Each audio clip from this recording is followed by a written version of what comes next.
내가 길게 얘기할수록 상대방은 귀를 닫습니다. 내가 얼마나 훌륭한지가 아니라 상대방에게 무엇이 도움이 될지 얘기하세요. 그 외의 정보는 버려야 합니다. 아깝고 속이 쓰리더라도요. 상대방은 자신과 관련된 얘기에만 관심을 보이거든요. 설득의 주인공은 첫째도 둘째도 상대방입니다. 일 잘하는 사람은 단순하게 말합니다.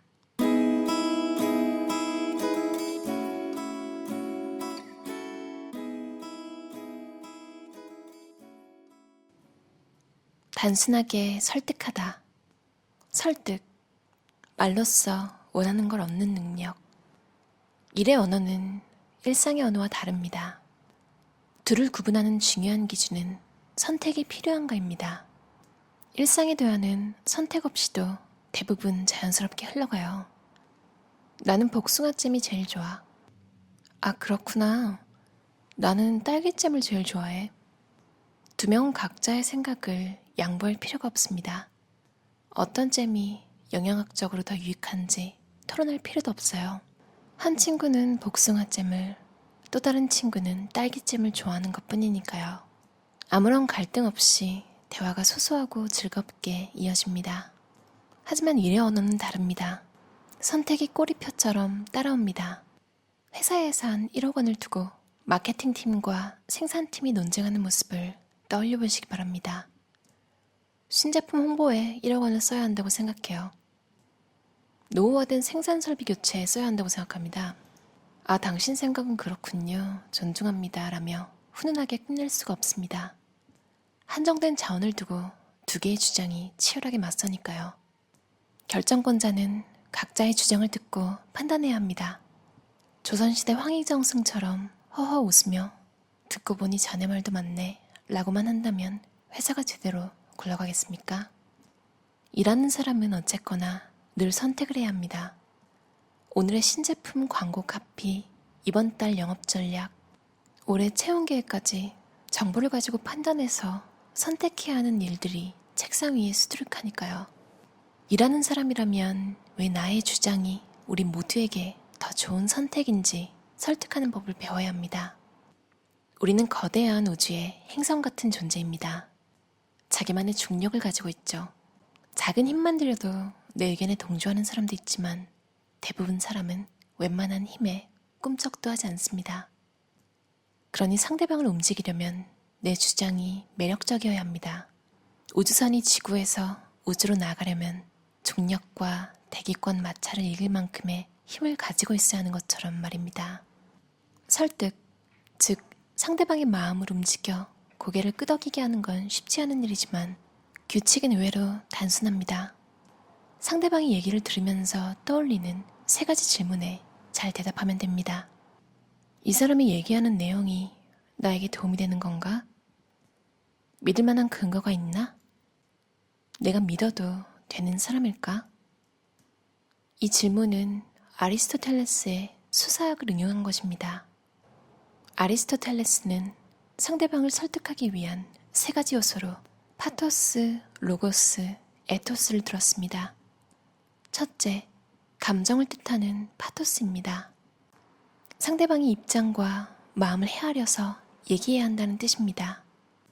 예를 들어 최 대리는 팀 예산으로 탕비실에 커피 머신을 들여놓고 싶어 합니다. 언제 이야기하는 것이 좋을까요? 적어도 팀장이 사업 예산 초과로 사장에게 1시간 동안 혼난 다음이라면 얘기하지 않는 게 현명합니다. 괜히 불똥이 튈 수 있으니까 말이죠. 둘째는 이성을 뜻하는 로고스입니다. 설득에는 이성적인 논리가 있어야 한다는 뜻입니다. 상대방을 설득하기 위해서는 누가 들어도 고개가 끄덕여지는 좋은 근거를 제시해야 합니다. 셋째, 성품 및 매력을 뜻하는 에토스입니다. 상대방을 설득하려면 말하는 사람이 신뢰할 만해야 한다는 의미입니다. 저 사람이 말하는 건 회사에 늘 도움이 돼 라고 신뢰받는 사람이라면 논리가 좀 빈약하고 듣는 사람의 기분이 나쁘더라도 수월하게 통과될 가능성이 큽니다. 이 세 가지를 조합한 아리스토텔레스의 조언은 이렇습니다. 상대방의 입장과 감정을 잘 관찰하여 좋은 논리를 갖고 주장해야 한다. 그리고 무엇보다 말하는 사람이 신뢰할 만하다는 믿음을 주어야 한다. 어떤 근거를 들어야 마음이 움직일까? 근거를 어디서 찾지? 왜 내가 말하면 통과되지 않지? 똑같은 걸 저 사람이 말하면 들어주면서 말이야. 설득의 주인공은 첫째도 둘째도 상대방입니다. 설득은 내가 하고 싶은 말을 실컷 하는 게 아닙니다. 한때 오디션 프로그램이 우후죽순처럼 쏟아져 나왔습니다. 방송을 보다 보면 이런 식의 얘기를 하는 출연자가 간혹 있습니다. 결과는 상관없습니다. 충분히 즐기면서 최선을 다해 저 자신을 보여드렸기 때문에 후회 없어요. 떨어져도 만족해요. 멋진 삶의 태도입니다. 여기서 떨어지면 인생이 끝나는 것처럼 안달복달 하는 것보다 훨씬 보기 좋습니다. 어차피 대중의 인기는 조바심을 친다고 얻어지는 것도 아닌걸요. 하지만 상대방을 설득하는 비즈니스에서 이런 태도는 곤란합니다. 설득의 주인공은 우리가 아니라 상대방이기 때문입니다. 상대방이 관심도 없는 우리 회사의 장점, 유망한 미래, 제품의 우수성을 실컷 얘기한 후 저는 최선을 다했어요. 후회 없어요. 라는 식의 쿨한 태도를 보이면 안 됩니다. 예전에 만난 어마어마한 발명품을 만들었다거나 놀라운 사업 모델을 개발했다고 주장하시는 분들의 설득하는 방식은 하나같이 이런 식이었습니다. 정말 훌륭한 사업 모델입니다.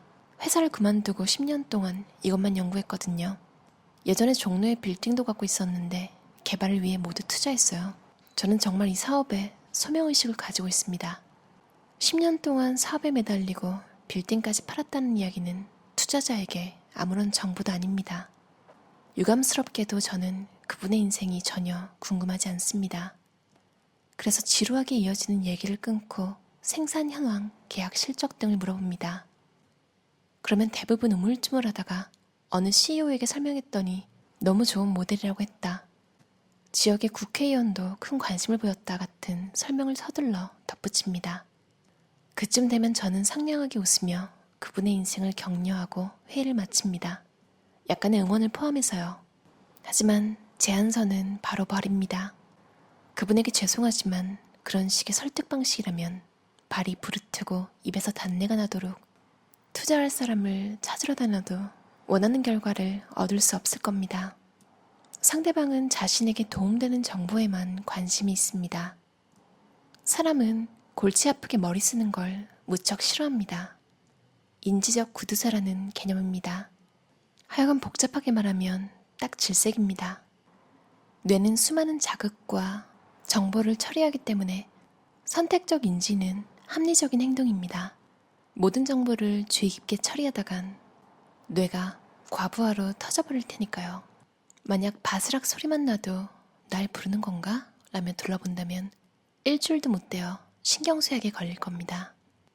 우리의 뇌는 자신에게 중요한 정보에만 집중하도록 최적화되어 있습니다. 그래서 제안을 들으면 이런 흐름으로 반응합니다. 나와 관련된 내용인가? 나에게 도움이 되나? 제안이 신뢰할 만한가? 첫 번째 관문은 나와 관련된 내용인가입니다. 여기를 넘지 못하면 상대방은 아예 뇌를 닫아놓습니다. 귀로는 들어도 다 쓸모없는 정보로 처리하는 중입니다. 전화가 걸려와 고객님 안녕하세요 라는 밝은 목소리를 시작한 뒤 정말 좋은 정보를 준다고 할 때 죄송합니다 바빠서요 라며 전화를 끊어버리는 상황을 생각하시면 됩니다. 두 번째는 나에게 도움이 되나입니다. 여기서 승부가 납니다. 영리하게 기회를 움켜쥐는 사람은 자신의 제안이 상대방에게 얼마나 도움이 되는지를 설득력 있게 말하는 사람입니다. 첫 번째와 두 번째 관문을 넘어야 제안이 신뢰할 만한가 단계로 가게 됩니다. 그제야 회사와 브랜드, CEO의 평판, 제품의 우수성 등을 살펴봅니다. 상대방을 설득하려고 할 때 첫째도 둘째도 반드시 기억해야 할 대화 규칙은 상대방 위주로 화제를 구성해야 한다는 겁니다. 바이어에게 제품을 설명할 때, 투자자에게 사업을 소개할 때, 취업 시장에서 어필할 때 우리는 자신의 장점을 하나라도 빼먹을까봐 노심초사합니다. 속사포처럼 빠른 말투로 장점들을 들이밉니다. 상대방의 표정이 안 좋을수록 정보를 더 꾸역꾸역 밀어넣습니다. 하지만 첫 번째 단계인 나와 관련된 내용인가조차 통과하지 못하기 때문에 상대방은 심드렁한 표정으로 카탈로그를 뒤적거릴 뿐입니다. 머릿속에서는 모두 쓸데없는 정보로 처리하고 있죠. 우수한 제품은 세상에 널렸고 당신이 인생을 걸었다는 사실은 부담스럽기만 합니다. 상대방 위주로 대화를 구성하려면 하고 싶은 말 중 많은 것을 버려야 합니다. 자랑거리가 100개 있어도 상대방에게 중요한 부분이 3개뿐이라면 속이 쓰리더라도 97개는 버리는 게 맞습니다. 버리기 아까운 그 장점들 때문에 오히려 상대방이 궁금해하는 메시지가 묻힙니다. 엄밀히 말하면 상대방이 너무 바빠서 내 말을 들을 수 없는 경우는 극히 드뭅니다. 자신과 관련 없는 얘기에 굳이 시간을 나눠줄 이유가 없어서 안 듣는 겁니다. 내가 길게 얘기할수록 상대방은 귀를 닫습니다. 내가 얼마나 훌륭한지가 아니라 상대방에게 무엇이 도움이 될지 얘기하세요. 그 외의 정보는 버려야 합니다. 아깝고 속이 쓰리더라도요. 상대방은 자신과 관련된 얘기에만 관심을 보이거든요. 아, 이걸 인지적 구두쇠라고 하는군요. 맞아요. 본 것 같아요. 뭔가를 이렇게 광고 같은 걸 봐도 요점이 뭔지 눈에 확 들어오지 않으면 스트레스로 인식이 된대요. 일 잘하는 사람은 단순하게 말합니다. 사실 여러분도 이런 적 있으신가요? 말 잘 못해서, 글 잘 못 써서 상관없는 일을 해야지 하고 다른 걸 좀 찾아봐도 사람이 살아가는 한, 그리고 누군가와 동업을 하거나 누군가와 협업을 하는 이상 말과 글이 없이 진행되는 일이 있을까요? 그러니까 아무런 커뮤니케이션이 없이 누군가와 같이 일을 할 수는 없잖아요. 그리고 심지어 혼자 작업하는 아티스트들도 결국에는 혼자 보고 불태워버리고 끝낼 거 아니면 작품에 대한 간략한 설명이라도 해야 될 거잖아요. 하다못해 음악을 만들어도 친구들한테 뿌리고 끝낼 거 아니면 뭔가 정식으로 등록을 해서 수익을 내려면 음반에 대한 설명, 그리고 자기 자신에 대한 설명도 조금 필요하잖아요. 예전에 컬러리스트 산업기사라는 자격증 시험을 친 적이 있는데 이게 무슨 색감만 좋으면 붙을 것 같잖아요. 근데 그게 아니라 사실 시험 문제를 보면 다 말이에요. 특히나 마지막 문제는 항상 뭔가 주제어를 주고 그것과 관련된 색상을 뽑고 그거에 맞는 또 설명을 잘 해야 돼요. 이게 왜 유용하고 왜 미학적으로 이 색깔의 배합이 옳은 건지, 왜 이렇게 선택했는지 그걸 느낀 게 다 말이구나. 특히 해외에 나와서 사시는 분들이 하는 말이, 한국 분들은 좀 겸손하잖아요. 그래서 자기 표현을 잘 못하고 자기 자랑이라고 해야 될까요? 아니, 자랑도 아니에요. 그냥 있는 그대로 사실을 말하는 것조차 본인이 잘하는 걸 좀 낮춰서 말하는 게 좀 큰 것 같아요. 특히 여성분들이요. 요즘 세대 모르겠어요. 요즘 10대, 20대들은 모르겠는데 라떼 눈이 나오다니. 제가 어릴 때는 여자아이가 조금만 발랄하고 자기 주장이 강하면 천방지축의 드세다. 뭐 별로 그렇게 좋은 표현은 아닌 이야기를 많이 들었던 것 같아요. 근데 어린 마음에 누가 미움을 받고 싶겠어요. 그러니까 그렇게 잘하는 경우가 많은 거죠.